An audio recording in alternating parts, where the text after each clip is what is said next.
Selamat pagi Bapak Ibu yang kekasih di dalam Tuhan Yesus Kristus. Pagi hari ini saya Eko Wahyu Suryaningsih kembali menyapa dengan kebenaran firman Tuhan yang terdapat dalam 2 Tawarik 20 ayat 3. 2 Tawarik 20 ayat 3. Yosafat menjadi takut lalu mengambil keputusan untuk mencari Tuhan. Ia menyerukan kepada seluruh Yehuda supaya berpuasa. Amin. Bapak Ibu yang kekasih di dalam Tuhan, dalam keadaan krisis sangat wajar jika kita mulai menjelaskan kepada Tuhan apa yang sedang terjadi dan kemudian kita meminta pertolongannya di dalam doa. Tuhan ingin kita berbicara kepadanya dan Tuhan juga ingin supaya kita mencurahkan isi hati kita. Tetapi seringkali kita keliru ketika kita memulai doa kita dengan berfokus pada kebutuhan kita. Tetapi mari coba kita mulai doa kita dengan berfokus kepada siapa Tuhan itu. Ketika 3 bangsa musuh memutuskan untuk bersekutu melawan Raja Yosafat dan juga umat Tuhan saat itu, Raja Yosafat tahu bahwa ia tidak mungkin dapat mengatasi semua rintangan itu. Jadi apa yang dia lakukan? Raja Yosafat berdoa, tetapi dia tidak memulai dengan fokus pada persoalannya, tetapi dia memulai doanya dengan berfokus kepada Tuhan sebelum dia meminta pertolongan.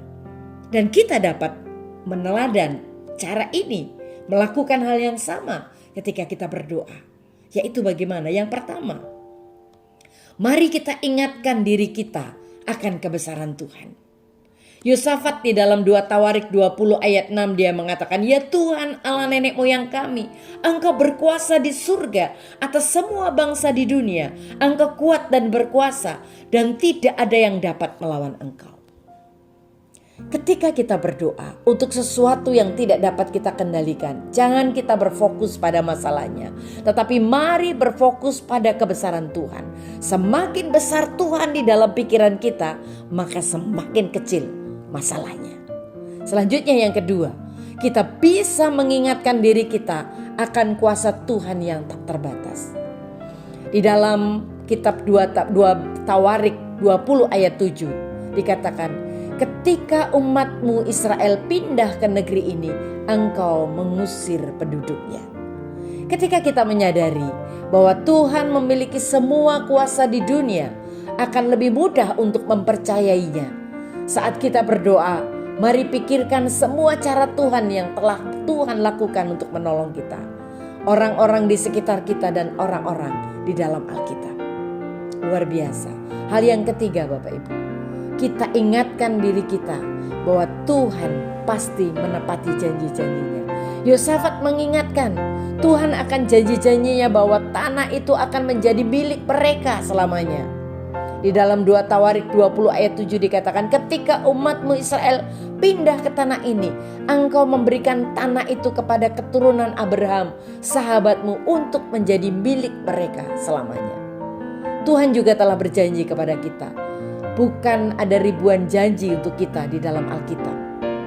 Ketika seorang anak mengingatkan orang tuanya tentang janji-janji yang telah mereka buat, hal itu bisa membuat frustasi. Tetapi Tuhan senang jika firman-Nya dikutip kembali kepadanya oleh anak-anaknya. Mari mohon terobosan dari Tuhan. Dan Yosafat berkata tentang pasukan penyerang, "Hukumlah mereka karena kami tidak berdaya menghadapi pasukan yang besar ini yang menyerang kami. Kami tidak tahu harus berbuat apa. Tetapi kami berharap kepadamu untuk pertolongan Tuhan." 2 Tawarik 20 ayat 12. Bapak Ibu yang kekasih di dalam Tuhan, jangan hanya meminta Tuhan untuk memberkati hidup kita, tetapi mari berfokus kepadanya dan percaya bahwa Tuhan tahu persis apa yang saudara dan saya butuhkan. Amin. Mari kita berdoa.